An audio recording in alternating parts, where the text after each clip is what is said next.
বন্ধুরা, কি বলবো তোমাদেরকে। আমার যখন বয়স 13, তখন 30 বছরের এক মদখুর ছেলের সাথে আমার বিয়ে হয়। বিয়ের প্রথম রাতেই সে নেশা করে এসে আমার সাথে কেমন জানি আচরণ করছে। আমি বললাম, দেখুন, আমি একটা বাচ্চা মেয়ে, আমার বয়স মাত্র 13, আর আপনার বয়স আমার চাইতে অনেক বেশি। আর সবচেয়ে বড় কথা হচ্ছে, জীবনে প্রথম আজকেই আমি আপনার সাথে এমন পরিস্থিতিতে পড়েছি। দয়া করে আপনি একটি সহনশীল হবেন, আর তা না হলে আমার খুব কষ্ট হতে পারে। তারপর আমার স্বামী বলেছে, ঠিক আছে, সমস্যা নাই। কিন্তু কিছুক্ষণ পরেই আমার স্বামী আমার সাথে এমন অবস্থা করতে শুরু করল, তাতে আমার তো। বন্ধুরা, আজকের গল্পটি অনেক অনেক শিক্ষণীয়। আশা করি তোমরা পুরো গল্পটি শুনলে অনেক মজা পাবে। তবে বন্ধুরা, গল্পটি শুরু করার পূর্বে তোমাদের নিকট আমার ছোট্ট একটা অনুরোধ, তোমরা দয়া করে আমার চ্যানেলটি সাবস্ক্রাইব করে আমাকে সহায়তা করবা। হ্যালো বন্ধুরা, আমি রায়দা ইসলাম রূপা। আমি বাংলাদেশের একজন মেয়ে, বাবা মায়ের একমাত্র মেয়ে আমি। ছোটবেলা থেকেই বাবা মা আমাকে ইসলামিক শিক্ষায় শিক্ষিত করেছেন। আমি বাবা মায়ের অত্যন্ত আদরের সন্তান ছিলাম। কিন্তু হঠাৎ এক ভয়াবহ দুর্ঘটনা আমার জীবনে নেমে এলো অন্ধকার। আমার বয়স যখন 13, তখন আমার মা বাবা রোড অ্যাক্সিডেন্টে মারা যায়। মা বাবা ছাড়া পুরো পৃথিবীটাকেই আমার কাছে যেন অন্ধকার মনে হলো। মা বাবাকে হারিয়ে আমি অসহায় হয়ে পড়ি। তারপর 6 মাস আমার চাচার বাসায় লালিত পালিত হই। 6 মাস পর, মাত্র 13 বছরের বয়সে, চাচা চাচি আমাকে এক মদখোর নেশাখোর ছেলের সাথে বিয়ে দিয়ে দেয়। প্রতিদিন নেশা করে এসে আমার সাথে খুব খারাপ আচরণ করত। বন্ধুরা, কি বলবো তোমাদেরকে। আমার যখন বয়স 13, তখন 30 বছরের এক মদখোর ছেলের সাথে আমার বিয়ে হয়। বিয়ের প্রথম রাতেই সে নেশা করে এসে আমার সাথে কেমন জানি আচরণ করছে। আমি বললাম, দেখুন, আমি একটা বাচ্চা মেয়ে, আমার বয়স মাত্র 13, আর আপনার বয়স আমার চাইতে অনেক বেশি। আর সবচেয়ে বড় কথা হচ্ছে, জীবনে প্রথম আজকেই আমি আপনার সাথে এমন পরিস্থিতিতে পড়েছি। দয়া করে আপনি একটি সহনশীল হবেন, আর তা না হলে আমার খুব কষ্ট হতে পারে। তারপর আমার স্বামী বলেছে, ঠিক আছে, সমস্যা নাই। কিন্তু কিছুক্ষণ পরেই আমার স্বামী আমার সাথে এমন অবস্থা করতে শুরু করল, তাতে আমার তো দম বেরিয়ে যায় অবস্থা হয়ে যাচ্ছিল। আমি তখন খুব ভয় পেয়েছিলাম। বুঝতেই তো পারছেন বন্ধুরা, আমার তখন কি অবস্থা হচ্ছিল। তাও আবার স্বামী হিসেবে নেশাখোর একটা 30 বছর বয়সী যুবক। এইভাবে আমার স্বামী প্রতিদিন নেশা করে আমার সাথে ইচ্ছামতো তার উদ্দেশ্য পূরণ, কোনো বাধা মানত না। জীবনটা আমার দুর্বিষহ হয়ে গিয়েছিল। আমার স্বামী ছিল প্রচণ্ড রাগী এবং বদমেজাজি। তার উপর তার মুখের ভাষা ভালো ছিল না। একটু এদিক সেদিক হলে অকথ্য ভাষায় কথা বলতো। এমনকি আমাকে মারতেও দ্বিধাবোধ করত না। স্বামীর যন্ত্রণার পাশাপাশি আমাকে আরেকটু যন্ত্রণা ভোগ করতে হয়েছিল। তা হলো আমার শাশুড়ির। আমার শ্বশুর নেই, তিনি আমার বিয়ের আগেই মারা গেছেন। আমার শাশুড়ির সবচেয়ে খারাপ দিকটা ছিল, তিনি সব সময় চাইতেন তার ছেলে আমাকে পিটাক। আমার স্বামী যখন আমাকে গালিগালাজ করত কিংবা মারত, তিনি তখন অত্যন্ত খুশি হতেন আমার এই অবস্থা করার জন্য। তিনি দিনরাত ছেলের কান ভারী করে রাখতেন। স্বামী এবং শাশুড়ির আচরণে আমি নীরবে শুধু কাঁদতাম। কিন্তু সংসার ভেঙে বেরিয়ে যাওয়ার ক্ষমতা আমার ছিল না, কারণ আমার কোথায় যাওয়ার আর জায়গা ছিল না। আর তাছাড়া পৃথিবীতে তো আমার আপনজন বলতে কেউ নেই। দ্বিতীয়ত, তালাক দেয়াটা আমার চাচা চাচি মেনে নেবে না। এইভাবে তার সাথে আমার দুর্বিষহ যন্ত্রণার মধ্যে দিয়ে সংসার চলতে লাগল। এরই মধ্যে আমাদের একটি ছেলে সন্তান হল। ছেলে সন্তানের বয়স তখন 1.5 বছর। নিরুপায় হয়ে আমি শুধু আল্লাহর কাছে কাঁদতাম। প্রতিদিন কোরআন শরীফ পড়ে মহান রবের নিকট দোয়া করে বলতাম, হে আমার রব, তুমি তো সকল ক্ষমতার মালিক, তুমি তো ভালোকে খারাপ বানাতে পারো, আবার খারাপকে ভালো বানাতে পারো। হে পরওয়ারদিগার, তোমার কাছে আমার এই জগতে চাওয়ার কিছু নাই। দয়া করে তুমি এই অভাগীর দোয়া কবুল করো। তুমি আমার স্বামীকে এই নেশাকুর জিনদিদি থেকে মুক্ত করে দিনের পথে ইসলামের পথে কবুল করো। তোমার পবিত্র কোরআন শরীফ পড়ে তোমার এই গোনাহগার বান্ধা মনের অনেক কষ্ট নিয়ে তোমার কাছে প্রার্থনা করতেছি, তুমি আমার দোয়া কবুল করো। হে মাবুদ, তুমি আমার সংসারটাকে শান্তির নীড় বানিয়ে দাও, আমিন বলে মোনাজাত শেষ করলাম। তারপর একদিন আমার স্বামী দুপুরে ডাইনিং টেবিলে ভাত খেয়ে বিছানায় গিয়ে শুয়ে পড়ল। সাধারণত স্বামীর খাওয়ার পর এটো থালা বাসন রান্নাঘরে নিয়ে ধুয়ে ফেলতাম। এটো থালা বাসন ডাইনিং রুমে পড়ে থাকা আমার স্বামী পছন্দ করত না। সেদিনও স্বামীর খাওয়ার পর আমি যখন এটো থালা বাসনগুলো নিতে যাব, তখন আমার 1.5 বছরের ছেলেটা ঘুম থেকে উঠে কাঁদতে শুরু করল। স্বামীর ঘুমের সমস্যা হতে পারে ভেবে আমি বিছানা থেকে ছেলেকে উঠিয়ে কোলে করে বারান্দায় নিয়ে গেলাম। ছেলেকে সামলাতে সামলাতে এটো থালা বাসনগুলো ডাইনিং রুম থেকে নিতে ভুলে গেলাম। আধা ঘন্টা পর স্বামী হঠাৎ ঘুম থেকে উঠে ডাইনিং টেবিলে এটো থালা বাসন দেখে খেপে গেল। শাশুড়ি তখন ছেলের কাছে গিয়ে বলতে লাগল, আমি কাজ চোর, সংসারে মন নাই, এসব বলে ছেলেকে আরও খেপিয়ে দিলেন। আমি সে সময় ছেলেকে কোলে নিয়ে রান্নাঘরে কাজ করছিলাম।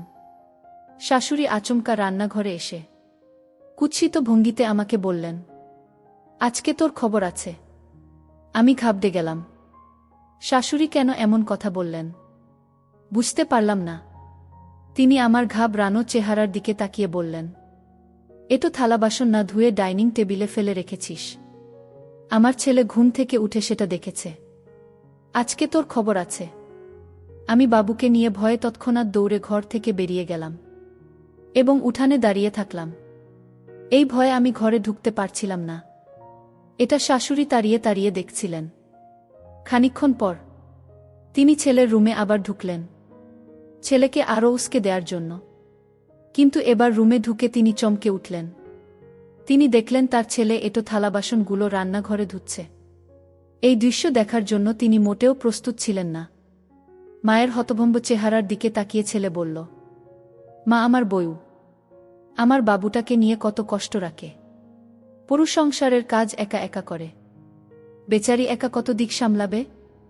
সব সময় বউয়ের দোষ না দিয়ে ওর কথাও আমাদের ভাবা উচিত। ছেলের এই আচরণ শাশুড়ি মেনে নিতে পারলেন না। তিনি প্রচণ্ড রেগে গেলেন। রাগী কণ্ঠে ছেলেকে বললেন, ওই ফালতু মেয়েটার জন্য তুই তোর মায়ের বিরুদ্ধে কথা বলছিস? বউ পেয়ে মায়ের কথা ভুলে গেছেস? একদিন হারে হারে বুঝবি, তোর বউ একটা কালনাগিনী। এই বলে রেগে মেগে রুম থেকে বেরুতে গেলে টেবিলের পায়ের সাথে জোরে হোঁচট খেয়ে তিনি পড়ে গেলেন। পরে হাঁটুতে কোমরে বেশ আঘাত পেলেন। আঘাতটা এত জোরালো ছিল যে 3 মাস বিছানায় পড়ে থাকলেন। এই 3 মাস তিনি সম্পূর্ণভাবে আমার উপর নির্ভর ছিলেন। তার খাওয়া, গোসল, বাথরুম সব কিছুর জন্য আমাকে লাগত। এই 3 মাস তিনি আমার হাত ধরে চোখের পানি ফেলে একটা কথাই শুধু বলতেন, হিংসা খুব খারাপ জিনিস বউ। আল্লাহ হিংসা পছন্দ করেন না।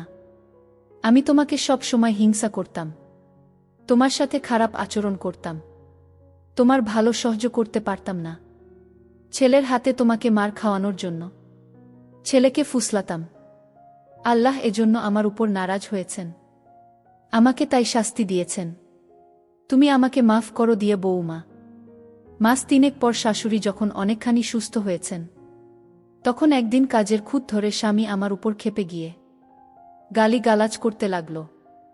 হয়তো হাত তুলত, কিন্তু শাশুড়ি তখন আমাদের রুমে ঢুকে ছেলেকে আমার এটো থালা বাসন না ধোয়ার ঘটনাটি শুনে বললেন, তুই না সেদিন বলেছিস তোর বাবুটাকে নিয়ে বউটা বেশ পেরেশানিতে আছে, বেচারি একা কত দিক সামলাবে।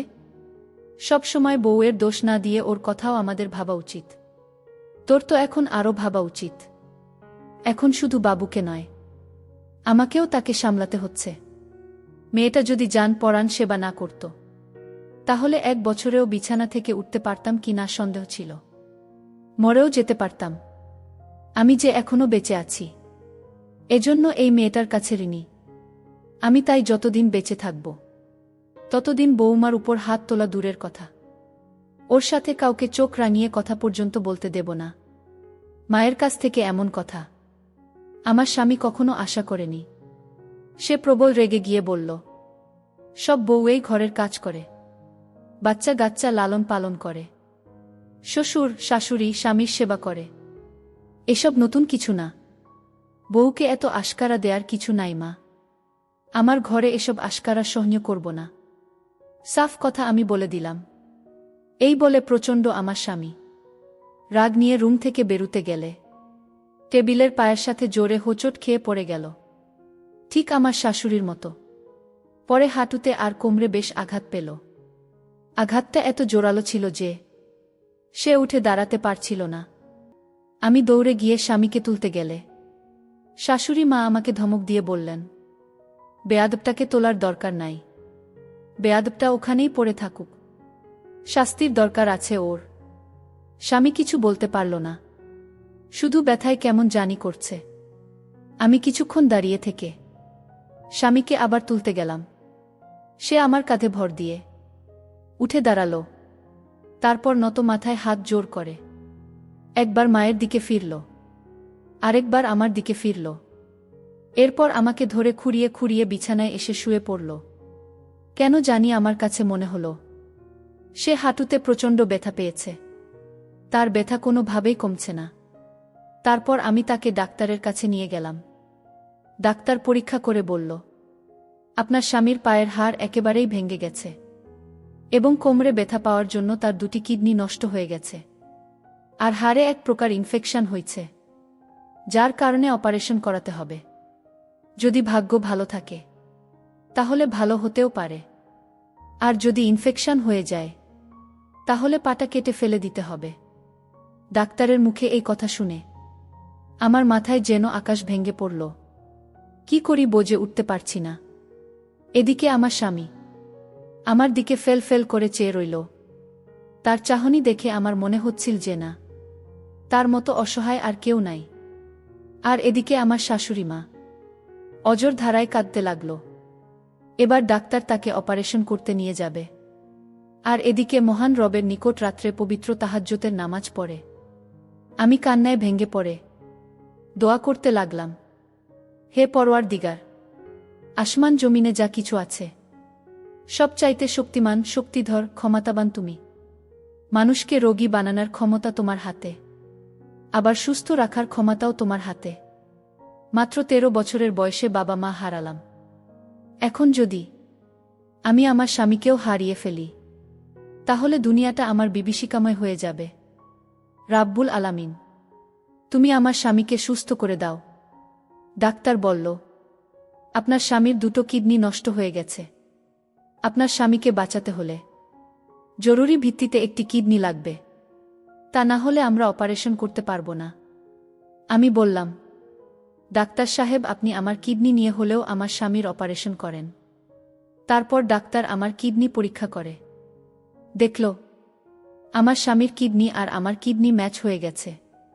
ডাক্তার বলল, আপনি একটি কিডনি দিতে পারবেন মানুষের বেঁচে থাকার জন্য। দুটি কিডনি নয়, একটি কিডনি যথেষ্ট। তারপর ডাক্তার আমার একটি কিডনি নিয়ে আমার স্বামীর এখানে প্রতিস্থাপন করলেন, আর আমার স্বামীর অপারেশন সাকসেস হল।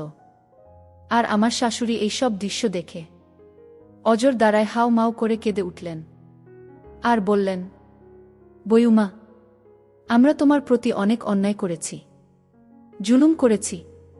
বয়ুমা, তোমার মতো বয়ুমা আমি আর দ্বিতীয়টি দেখি নাই। তুমি তোমার জীবন বাজি রেখে আমার ছেলেকে বাঁচিয়েছ। এদিকে আমার স্বামী এসে চোখের পানি ছেড়ে দিয়ে আমাকে বলল, ওগো আমার প্রাণের বউ, আমি তোমাকে নেশা করে এসে প্রতিদিন ইচ্ছামতো বিভিন্নভাবে তোমাকে নির্যাতন করেছি, আর তুমি আজকে আমার জন্য যা করেছ, এ জগতে তোমার মতো বউ কোটি পুরুষের মধ্যে একজনও পায় না। সত্যি আমি ভাগ্যবান তোমাকে পেয়ে। তোমার লেন আমি কোনো দিন সুদ করতে পারব না, আর এই জন্যই আল্লাহ আমাকে এর শাস্তিও দিয়েছে। আমি যত দিন বেঁচে থাকব তত দিন আর অন্যায় করব না, নেশা পানি করব না। এরপর থেকে আমার স্বামী এমনভাবে নামাজে ধরেছে, জীবনে আর কোনো দিন এক ওয়াক্ত নামাজও কাজা করেনি, অন্যায় কাজ করেনি।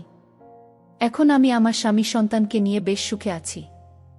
বন্ধুরা, তোমরা সবাই আমাদের জন্য দোয়া করবা, যেন এই সুখ মরণের আগ পর্যন্ত আমার আর আমার স্বামীর সংসারে ফাগুনের ধারার মতো বইতে থাকে। পরিশেষে বন্ধুরা, আমি তোমাদেরকে বলবো, জীবনের সকল ক্ষেত্রে ধৈর্য ধারণ করা প্রত্যেকটা মানুষেরই একটা মহৎ গুণ।